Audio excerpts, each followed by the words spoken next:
రాష్ట్రంలో అన్ని ప్రాంతాల అభివృద్ధి కోసం 3 ఎకనామిక్ జోన్లు ఏర్పాటు చేస్తున్నట్లు రాష్ట్ర ఎక్సైజ్ గనులు భూగర్భ వనరుల శాఖ మంత్రి కొల్లు రవీంద్ర తెలిపారు. కృష్ణా జిల్లా మచిలీపట్నంలోని టీడీపీ కార్యాలయంలో మంత్రి కొల్లు రవీంద్ర ప్రజా దర్బార్ నిర్వహించారు. ఈ సందర్భంగా ప్రజల నుంచి వినతులు స్వీకరించి పరిష్కార మార్గాలకు చర్యలు తీసుకుంటున్నామన్నారు. విశాఖతో పాటు అమరావతి, తిరుపతి ప్రాంతాలను ఎకనామిక్ జోన్లుగా ఏర్పాటు చేయడానికి సీఎం చంద్రబాబు ప్రత్యేక చర్యలు తీసుకుంటున్నారని మంత్రి కొల్లు రవీంద్ర చెప్పారు. ఈ ఎకనామిక్ జోన్ల ఏర్పాటు వల్ల పారిశ్రామిక అభివృద్ధితో పాటు ఉపాధి అవకాశాలు మెరుగుపడడానికి ఎంతో అవకాశం ఉంటుందన్నారు. ప్రభుత్వం గౌరవ ముఖ్యమంత్రి చంద్రబాబు నాయుడు గారి ఆదేశాలతో ప్రతి వారం ప్రజలకి అందుబాటులో ఉండేదాని కోసం గ్రీవెన్స్ కార్యక్రమాన్ని నిర్వహిస్తూ పార్టీ కార్యకర్తలు, నాయకులు కలుసుకుని ప్రభుత్వ విధానాలు, ప్రజల యొక్క అభిప్రాయాలు అన్ని కూడా ఎప్పటికప్పుడు సమాచారాన్ని సేకరించుకుని భవిష్యత్ కార్యాచరణతో ముందుకెళ్తున్నాం. అందులో భాగంగా ఈరోజు గ్రీవెన్స్ కండక్ట్ చేయడం జరిగింది. మరి సమస్యలు కూడా వచ్చినాయి, అవన్నీ కూడా ఎప్పటికప్పుడు ఆన్లైన్ లో అప్డేట్ చేస్తున్నాం. ప్రతి ఒక్కరికి కూడా కన్సర్న్ డిపార్ట్మెంట్స్ కూడా పంపించి వాటి మీద ఇమ్మీడియట్ గా వాళ్ళకి పరిష్కార మార్గాన్ని చూపిస్తున్నాం. ముఖ్యంగా రెవెన్యూ సమస్యలు, అలాగే హౌసింగ్, ఇంటికి సంబంధించినటువంటి సమస్యలు తెలియజేస్తున్నారు. అవన్నీ కూడా దానికోసం కార్యాచరణ తయారు చేస్తున్నాం.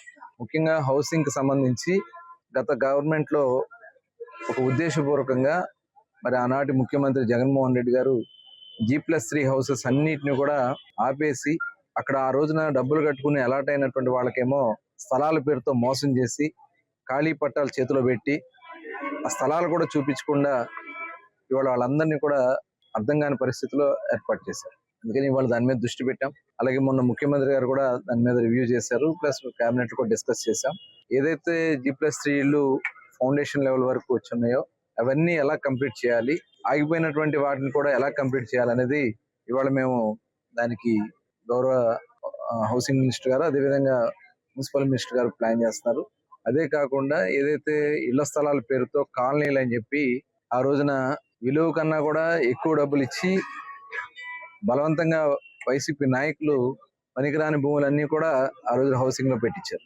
అంటే తక్కువ రేటు కొని ఎక్కువ రేటుకి హౌసింగ్ లో పెట్టి దాంట్లో కమిషన్లు కొట్టుకున్నారు. ఇవాళ దాని వల్ల చాలా మంది సెంటు లేదంటే సెంటున్నర అవన్నీ కూడా నిరుపయోగంగా ఉన్నాయి. కొంతమంది స్టార్ట్ చేసుకున్నారు కానీ అక్కడికి వెళ్ళలేని పరిస్థితి, అక్కడ ఇన్ఫ్రాస్ట్రక్చర్ లేదు, అంతా కూడా అస్తవ్యస్తం చేశారు. దానికి ఇప్పుడు దాని మీద కూడా దృష్టి పెట్టాం.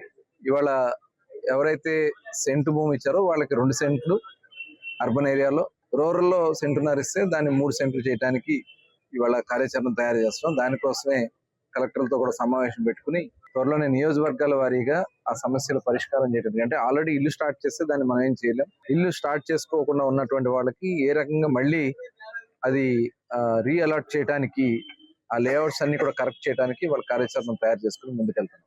అలాగే మరి రెవెన్యూ మ్యాటర్స్ ముఖ్యంగా వాంటెడ్ గా కావాలనే ఉద్దేశంతో 22A పెట్టేశారు.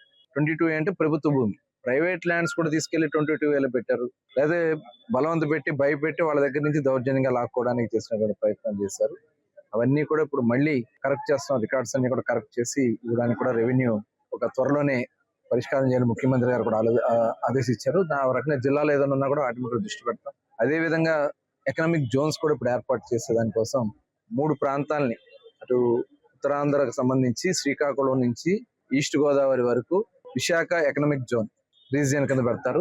అలాగే అమరావతి ఏదైతే వెస్ట్ గోదావరి నుంచి ప్రకాశం జిల్లా వరకు ఉన్నటువంటి జిల్లాలన్నింటినీ కూడా కలిపి అమరావతి ఎకనామిక్ రీజియన్ కింద, అలాగే నెల్లూరు నుంచి కర్నూలు వరకు అదంతా కూడా తిరుపతి ఎకనామిక్ జోన్ కింద, ఎకనామిక్ రీజియన్ కింద దాన్ని 3 ప్రాంతాలని కూడా ఐడెంటిఫై చేసుకుని దానికి కొంతమంది టీమ్ ని అలాట్ చేస్తా ఉన్నారు.